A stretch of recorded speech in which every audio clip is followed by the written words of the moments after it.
Assalamualaikum warahmatullahi wabarakatuh.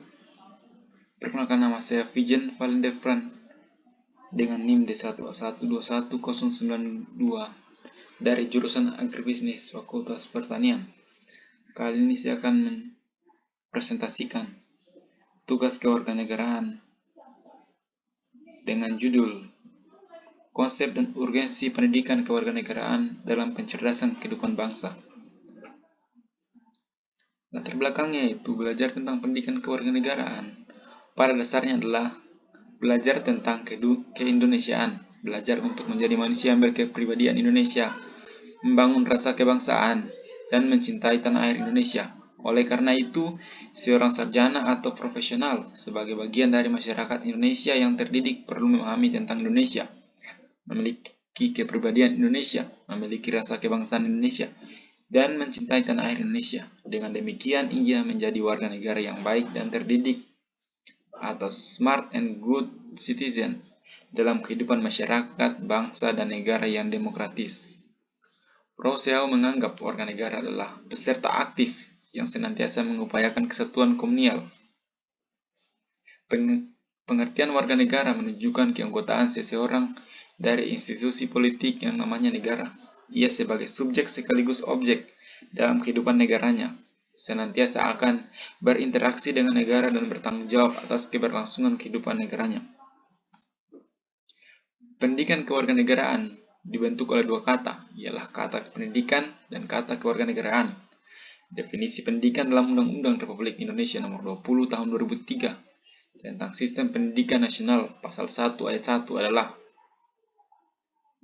pendidikan adalah usaha sadar dan terencana untuk mewujudkan suasana belajar dan proses pembelajaran agar peserta didik secara aktif mengembangkan potensi dirinya untuk memiliki kekuatan spiritual, keagamaan, pengendalian diri, kepribadian, kecerdasan, akhlak mulia, serta keterampilan yang diperlukan dirinya, masyarakat, bangsa, dan negara. Ini tertuang dalam Undang-Undang Nomor 20 Tahun 2003 Pasal 1. Sedangkan pengertian kewarganegaraan dapat dilihat dari perspektif ide kewarganegaraan dan prinsip warga negara sebagai subjek. Dilihat dari prinsip warga negara sebagai subjek politik, akan dilahirkan pengertian kewarganegaraan yang berkaitan erat dengan sistem politik dan pemerintah, nilai-nilai dan divisi tentang keutamaan publik serta hubungan dengan sesama anggota masyarakat. Dilihat dari perspektif ini, maka dikenal konsep kewarganegaraan menurut sistem politik liberal, sistem politik yang bersifat otoriter, penekanan pentingnya hak-hak dasar atau right, dan dialektis. Konsep kewarganegaraan menurut sistem politik liberal umumnya dimengerti oleh konteks legal formal. Warga negara atau citizen memahami dirinya sebagai pribadi-pribadi hukum dan pihak-pihak otonom dalam suatu ikatan yang berdaulat. Definisi pendidikan kewarganegaraan menurut M. Numan Somantri tahun 2001. Pendidikan kewarganegaraan adalah program pendidikan yang berintikan demokrasi politik yang diperluas dengan sumber-sumber pengetahuan lainnya. Pengaruh-pengaruh positif yang dari pendidikan sekolah, masyarakat, dan orang tua, yang kesemuanya itu diproses guna melatih para siswi atau siswa untuk berpikir kritis, analisis, bersikap dan bertindak demokratis dalam mempersiapkan hidup demokratis yang berdasarkan Pancasila dan Undang-Undang Dasar 1945.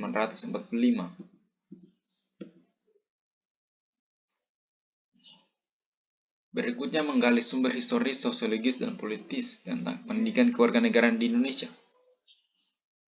Untuk memahami pendidikan kewarganegaraan di Indonesia, pengkajian dapat dilakukan secara historis, sosiologis, dan politis. Secara historis, pendidikan kewarganegaraan dalam arti substansi telah dimulai jauh sebelum Indonesia diproklamasikan sebagai negara merdeka. Dalam sejarah kebangsaan Indonesia, berdirinya organisasi Budi Utomo tahun 1908 disepakati sebagai Hari Kebangkitan Nasional, karena pada saat itulah dalam diri bangsa Indonesia mulai tumbuh kesadaran sebagai bangsa walaupun belum ditanamkan Indonesia. Setelah berdiri Budi Utomo, berdiri pula organisasi-organisasi pergerakan kebangsaan lain seperti Syarikat Islam, Muhammadiyah, Indonesia Party, PSII, PKI, NU, dan organisasi yang lainnya yang tujuan akhirnya ingin melepaskan diri dari penjajahan Belanda. Pada tahun 1928, para pemuda yang berasal dari wilayah Nusantara berikrar menyatakan diri sebagai bangsa Indonesia, bertanda air, dan berbahasa Persatuan Bahasa Indonesia. Pada tahun 1930-an, organisasi kebangsaan ini baik berjuang secara terang-terangan dan diam, baik dalam negeri maupun di luar negeri, tumbuh bagaikan jamur di musim hujan. Secara umum, organisasi tersebut bergerak dan bertujuan membangun rasa kebangsaan dan mencita-citakan Indonesia merdeka. Indonesia sebagai negara merdeka yang dicita-citakan adalah negara yang mandiri, yang lepas dari penjajahan dan ketergantungan terhadap kekuatan asing. Inilah cita-citanya yang dapat dikaji dari karya para pendiri negara-negara, Soekarno dan Hatta. Akhirnya Indonesia merdeka setelah melalui perjuangan panjang, pengorbanan jiwa dan raga. Pada tanggal 17 Agustus 1945, Soekarno dan Hatta atas nama bangsa Indonesia menyatakan kemerdekaan Indonesia. Dari pernyataan ini tampak bahwa proses perjuangan untuk menjaga eksistensi negara, bangsa, mencapai tujuan nasional sesuai cita-cita para pendiri negara bangsa belumlah selesai, bahkan masih panjang. Oleh karena itu diperlukan adanya proses pendidikan dan pembelajaran bagi warga negara yang dapat memelihara semangat perjuangan kemerdekaan, rasa kebangsaan dan cinta tanah air. Seluruh pimpinan bangsa membakar semangat rakyat untuk mengusir penjajah yang hendak kembali menguasai dan menduduki Indonesia yang telah dinyatakan merdeka. Pidato-pidato dan ceramah-ceramah yang dilakukan oleh para pejuang serta kiai-kiai di pondok pesantren yang mengajak umat berjuang mempertahankan tanah air merupakan pendidikan kewarganegaraan dalam dimensi sosial kultural. Inilah sumber PKN dari aspek sosiologis. Sekian dan terima kasih.